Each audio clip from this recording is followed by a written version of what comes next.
नमस्कार मित्रांनो, आज आपण नवीन चॅप्टर पाहणार आहोत. Design design of axially loaded short columns and footings. Chapter number 4 DSR design of steel structure चा चौथा चॅप्टर घेणार आहे. तर त्याच्यात काय काय घ्यायचंय ते बघा, लक्ष द्या. थिअरी तर आपण घेणार नाहीये, फक्त न्यूमरिकल कन्सेप्ट आणि न्यूमरिकल साठी लागणारा डाटा. तर बघा आता टाइप्स ऑफ कॉलम, कारण की आपल्याला कॉलम ओळखायला विचारते. पहा, स्लेंडरनेस रेशो आणि ते फॉर्म्युलेच्या टाइप्स मध्ये मी सांगतो तुम्हाला, बाकी थिअरी तुम्ही बघून घ्या. टाइप्स ऑफ कॉलम्स, हा टाइप्स ऑफ कॉलम्स मध्ये काय, स्लेंडरनेस रेशो आपल्याला माहित पाहिजे पहिले, म्हणून स्लेंडरनेस रेशो सांगून देतो. Slenderness ratio is denoted by lambda. It is the ratio of effective length the least lateral dimension. Least lateral dimension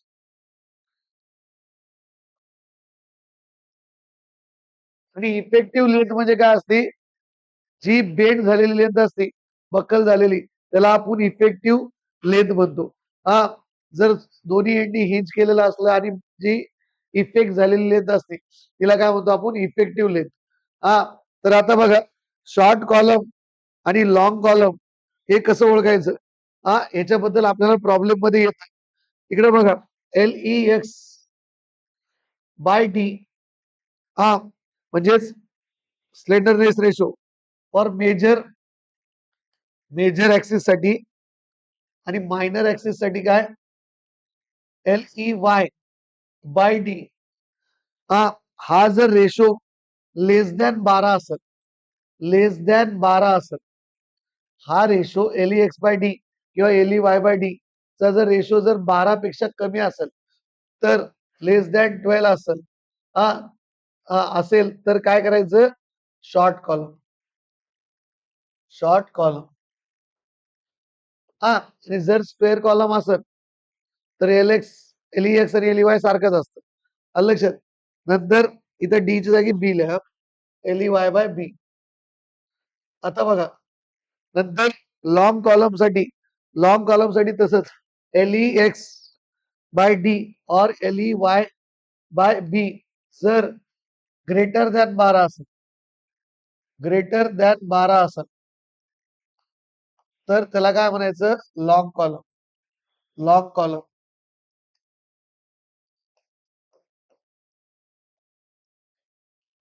हे झालं शॉर्ट कॉलम आणि लॉंग कॉलम ओळखायचं. आलं लक्षात? आता बघा, नेक्स्ट आहे मिनिमम इसेंट्रिसिटी. मिनिमम इसेंट्रिसिटीचा फॉर्म्युला विचारते. मिनिमम इसेंट्रिसिटी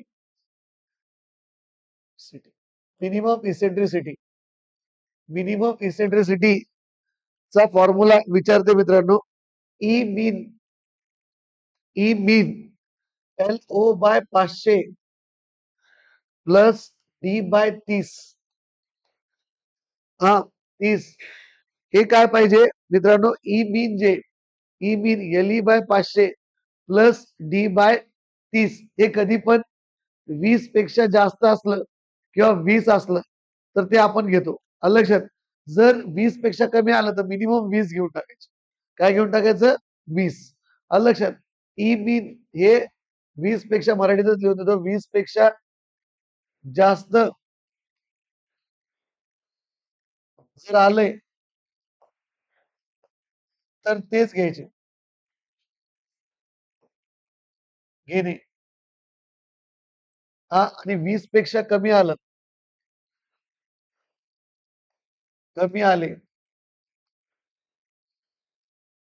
तर 20 घेणे. आलं लक्षात? तर LO म्हणजे काय असतं? Unsupported length. ही कशी असते सांगतो मित्रांनो. Unsupported length.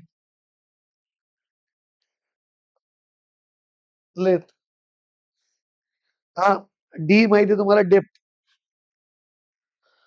आणि बी माहिती विड्थ. हा विड्थ, डेप्थ आणि विड्थ. बी जर इथं छोट्या याचं चेक करायचं तर बी लिहिता येतं आपलं, डी ऑर बी असतं. इथं काय असतं, डी ऑर बी, ते तुम्हाला प्रॉब्लेम मध्ये लक्षात येईल. आलं लक्षात? तर बघा आता, आणि जर ई मॅक्स काढायचं, ई मॅक्स, ई मॅक्स काय असतं मित्रांनो, दोन पद्धतीने काढता येतं. हा मिनिमम इसेंट्रिसिटी आणि मॅक्सिमम इसेंट्रिसिटी साठी बघा, maximum eccentricity city e mean divided by D, हा e mean divided by D म्हणजेच ई मॅक्स असतं. E mean divided by D, याचं एक्झाम्पल देऊन तुम्हाला एक्सप्लेन करतो मी. हा e mean divided by D जर काढलं, e mean divided by D जर काढलं, हा आणि हे जर 0.05 पेक्षा 0.05 पेक्षा जर कमी आलं, जर कमी आलं आले तर तो क्रायटेरिया ओके असतो. तो क्रायटेरिया काय असतो, ओके असतो. E mean divided by D, याला दुसऱ्या भाषेत असं पण म्हणू शकतो आपण, ई मॅक्स इंटू 0.05 डी. जर जर हा जर ई मॅक्स म्हणजे 0.05 डी, ई मॅक्स म्हणजे 0.05 डी हे जर ई मीन पेक्षा, जर ई मीन पेक्षा जर जास्त आले तर ओके, तर ओके. लक्षात? हे पहा, दोन्ही पैकी एक तुम्हाला काढायचंय. आता मी एक एक्झाम्पल सांगणार आहे, त्याच्यात लक्षात येईल. हे पहा, सोपं हे पण जातं. जर इकडे बघा, तुम्ही काय करायचं, कोणचंही दोन्ही सोपं जातं. ई मीन काढलं, समज ई मीन ची व्हॅल्यू आली, समज आता एक्झाम्पल लगेच घेणार आहे मी, ई मीन ची व्हॅल्यू आली 22 आणि तुम्ही 0.05 इंटू डी काढलं, त्याची व्हॅल्यू आली 23, तर ओके. तर काय ओके, आलं लक्षात? पण जर तुम्ही ई मीन काढलं 20 आणि ई मॅक्स ची जर व्हॅल्यू आली तुमची 15, तर नॉट ओके. आलं लक्षात? जास्त पाहिजे. ई मॅक्स हे ऑलवेज जास्त पाहिजे. मग तुम्ही E mean divided by D ह्या क्रायटेरियाने काढलं, इकडे लक्ष द्या, E mean divided by D ह्या जर क्रायटेरियाने काढलं तर ते 0.05 पेक्षा कमी पाहिजे. आलं लक्षात? दोन्ही पण एकच क्रायटेरिया. जर ह्या डी ला जर तुम्ही इकडे टाकलं तेच होणार. आलं लक्षात? तुम्हाला जो क्रायटेरिया सोपा जातो त्याने तुम्ही करू शकता. आलं लक्षात? तर आता बघा, हा म्हणजे हे पहा, ई मीन दिलेलं आहे, ई मीन काढायचं याला, हे पहा असा formula, E max is equal to E mean divided by D.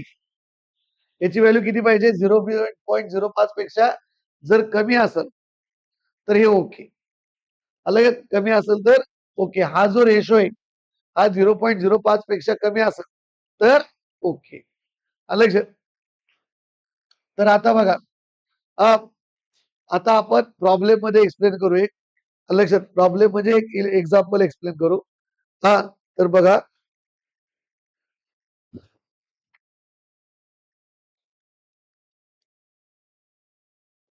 बघा मित्रांनो, प्रॉब्लेम मध्ये एक्सप्लेन करतो.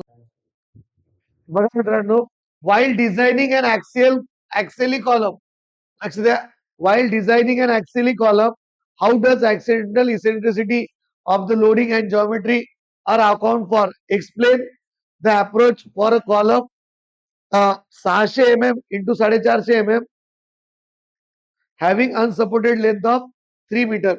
Unsupported length म्हणजे येलो, 3 मीटर म्हणजे 3000 mm, 3000 mm. नंतर कॅपिटल डी दिलेलं आहे 600 mm आणि स्मॉल बी दिलेलं आहे 450 mm.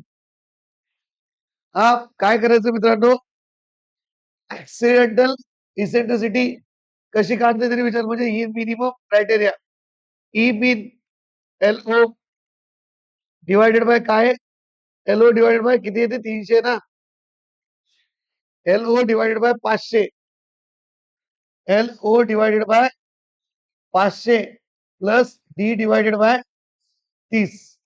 तर बघा मित्रांनो, एल ओ किती घ्यायचं? 3000.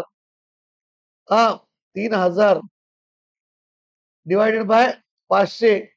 डी किती आहे? 600 डिवायडेड बाय 30. 0 0 कॅन्सल, 0 0 कॅन्सल, 6 पंचे 30, 0 0 कॅन्सल, 26. 26 mm. हे पहा, इज ग्रेटर देन 20 म्हणजे ओके. हा हा 20 पेक्षा जास्त आहे. ई मीन म्हणजे 26 घेतात.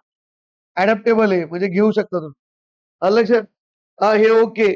नंतर ई मॅक्स काढायचं. ई मॅक्स काढायला तुम्ही सिम्पली काय करू शकता? बघा मित्रांनो, दोन पद्धतीने काढू शकता. ई मॅक्स जर 0.05 डी नी काढलं, 0.05 डी ने जर काढलं, हा तर 0.05 इंटू डी करायचं. डी किती आहे? 600. 6 पंचे 30, 30 mm. ई मॅक्स हे ई मीन पेक्षा जास्त यायला पाहिजे म्हणजे ओके. ओके, लक्षात? किंवा याला दुसरा पर्याय घे, E mean divided by capital D करायचं. ते 0.05 पेक्षा कमी यायला पाहिजे. त्यांनी पण तुम्ही तेच उत्तर येणार. आलं लक्षात? हा नंतर झालं ओके. नंतर आता छोट्यासाठी काढा. E mean L O divided by 500 plus small B divided by 30. L O किती? 3000 भागिले 500. हे किती? बी किती? 450 भागिले 30. हा हे किती येतं? 6. हे किती येतं? 15 त्रिक 45, 21. हा 21 mm is greater than 20 mm. Is greater than 20. हा म्हणजे ई मीन ऍडॅप्टेबल आहे. ओके. हा 21. ओके. हा मग ई मॅक्स 0.05 बी 0.05 किती? 450 किती येतं हे? 22.5. अगेन ई मीन पेक्षा जास्त आहे म्हणजे ओके. ई मीन पेक्षा जास्त असेल तर ओके. हे हा क्रायटेरिया, हे पहा हाच क्रायटेरिया आपल्याला फॉलो करायचा आहे पीयू काढायला. तर पीयू काय आहे तुम्हाला सांगतो मी. हा याच झालं. नेक्स्ट बघा आता पीयू. हा नेक्स्ट बघा आता पीयू म्हणजे ऍक्सियली लोड. ऍक्सियल लोड कसा काढायचा? पीयू चा फॉर्म्युला आहे 0.4 F C K into AC plus 0.67 F Y into ASC. हा कसा तुम्हाला समजून सांगतो मित्रांनो. हा फॉर्म्युला पाठ कसा करायचा? इकडे बघा. हा काय करायचं तुम्हाला माहिती आहे, तुम्ही सॉम मध्ये शिकलेले हे कॉलम आहे. कॉलम मध्ये असते सळ्या. हे असतं कॉन्क्रीट. लक्षात? कॉन्क्रीट. हा तर टोटल लोड काय असतो माहिती का? आपण सॉप मध्ये असं बघितलं की टोटल लोड असतो सिमेंट कॉन्क्रीटचा लोड प्लस स्टीलचा लोड. कॉन्क्रीटचा लोड प्लस स्टीलचा लोड. तर मग बघा मित्रांनो, तुम्हाला मी शिकवलं sigma is equal to P by A. Sigma into A is equal to काय असतं? पी. तर मग काय? P is equal to sigma C A C into sigma S A S. Sigma C A C into sigma S S. तोच formula आपण इथं वापरलाय पण भाषा वेगळी. हा सिग्मा सी म्हणजे काय? एफ सी के. कॉन्क्रीटची स्ट्रेंथ म्हणजे काय? एफ सी के. आणि ती घेतो आपण डिझाईन स्ट्रेंथ. डिझाईन स्ट्रेंथ काय असते? 0.4 एफ सी के. लक्षात? एसी म्हणजे एरिया ऑफ कॉन्क्रीट. एसी म्हणजे एरिया ऑफ कॉन्क्रीट. लक्षात? 0.67 एफ वाय म्हणजे डिझाईन स्ट्रेंथ ऑफ स्टील. आणि एएससी म्हणजे एरिया ऑफ स्टील. तर एरिया ऑफ पहिले तर सगळ्यात पहिले ग्रॉस एरिया माहित पाहिजे तुम्हाला. ग्रॉस एरिया म्हणजे ह्या पूर्ण कॉलमचा एरिया. लक्षात? तो बी इंटू डी राहील. बी इंटू डी. तो एरिया किती राहील? बी इंटू डी. लक्षात? ग्रॉस एरिया आला की 1% जर स्टील ऍझ्युम केला, 1% स्टील, 1% स्टील जर ऍझ्युम केलं, 1% स्टील ऑफ ग्रॉस एजी तर मग एरिया ऑफ स्टील काय राहील 0.01 AG 0.01 of AG. Area of concrete काय राहील मित्रांनो एरिया हे पहा जर या कॉलम मधून सळ्या काढून टाकल्या तर काय उरतं कॉन्क्रीट हा तर कॉन्क्रीट उरतं तर मग area of ag minus area of ASC हा area of ag minus area of ASC तर एरिया ऑफ एजी किती आहे एजी मायनस याचा किती 0.01 AG म्हणजे 0.99 AG जर स्टील 1% वापरा म्हणलं तर स्टील 1% वापरा म्हणलं तर आणि जर स्टील प्रोव्हाइड असेल तुम्हाला मित्र स्टील जर प्रोव्हाइडेड असेल म्हणजे डायरेक्ट 4 बारे 8 बारे 12 mm चे तर तुम्हाला माहिती आहे हा 4 इंटू π/4 12चा स्क्वेअर आलं लक्षात हे असं तुम्हाला माहिती आहे कसं काढायचं ते हे हा फॉर्म्युला खूप महत्वाचा आहे ऍक्सियल लोडिंगचा फॉर्म्युला याच्यावर प्रॉब्लेम खूप येते पण हा फॉर्म्युला काढायसाठी ही टर्म्स अँड कंडिशन सॅटिस्फाय झाली पाहिजे जर डिझाईन करताना तुम्हाला विचारलं तर बिन ही कंडिशन जर सॅटिस्फाय झाली ऐका ही कंडिशन जर सॅटिस्फाय झाली आता ह्या प्रॉब्लेम मध्ये सॅटिस्फाय झाली पण एखाद्या प्रॉब्लेम मध्ये जर सॅटिस्फाय नाही झाली तर तो फॉर्म्युला वापरू शकत नाही कोणचा वापरायचा त्याच्यासाठी जर कंडिशन सॅटिस्फाय झाली हे पहा इफ कंडिशन इज सॅटिस्फाईड म्हणजे बिन जर 20 पेक्षा जास्त आलं बरोबर आणि मॅक्स हे बिन पेक्षा जास्त आलं तर कंडिशन सॅटिस्फाय झाली if condition is satisfied then use this formula problem तुम्हाला कळच हा देन यूज दिस फॉर्म्युला हा आणि जर condition not satisfied if not satisfied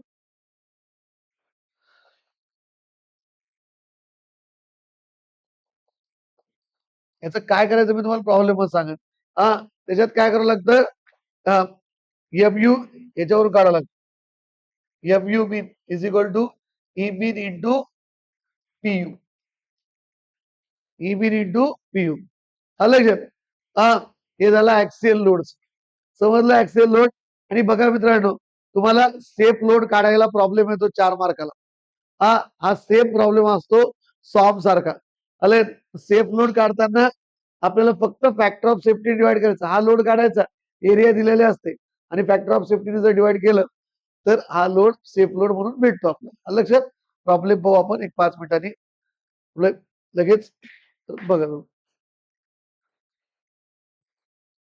calculate the working load carrying capacity of column हे पहा बी आणि डी सारखंचे 230 हा with 4 bars of 16 mm diameter बघा एरिया ऑफ स्टील काढून घ्यायचा 4 इंटू π/4 इंटू 16चा स्क्वेअर एरिया ऑफ स्टील काढा फास्ट 804 पॉईंट किती येतं 804.24 mm स्क्वेअर ASC आलं ASC आल्यानंतर हे पहा आपल्याला वर्किंग लोड काढायचा आहे तर मग आपल्याला ग्रॉस सेक्शनल एरिया पण काढावा लागेल पहिले 230 इंटू 230 किती येतं 230 इंटू 230 किती येतं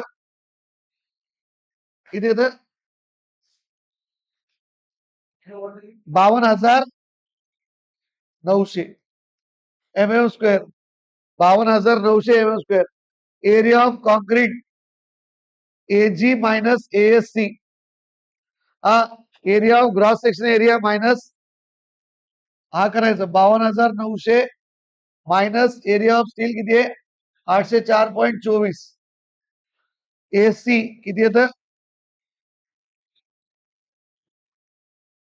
52,000 नीट सांगा 52,095.7 mm स्क्वेअर आलं आता बघा मित्रांनो, पीयू काढण्यासाठी काय फॉर्म्युला आहे? PU is equal to 0.4 FCK AC plus 0.67 FY ASC. हा इकडे बघा 0.4 FCK दिलेलं आहे. M20 म्हणजे FCK 20 आणि FY 415. हा FCK किती आहे? 20. AC किती आहे? 52,095.7 प्लस 0.67. हा FY किती आहे? 415. ASC किती आहे? 804.24. किती आहे तर सांगा हे?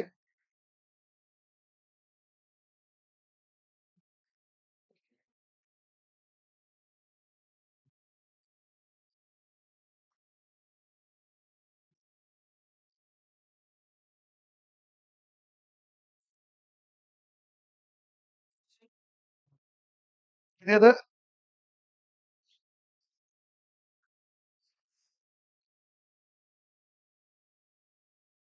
किती? 64038 4.53. बरोबर आहे ना? उत्तर क्रॉस चेक करा. हा न्यूटन बरोबर आहे का? क्रॉस चेक करा. इकडे बघा, नंतर सेफ लोड काय असतो? सेफ लोड 64038 4.53 भागिले फॅक्टर ऑफ सेफ्टी 1.5. किती येतो?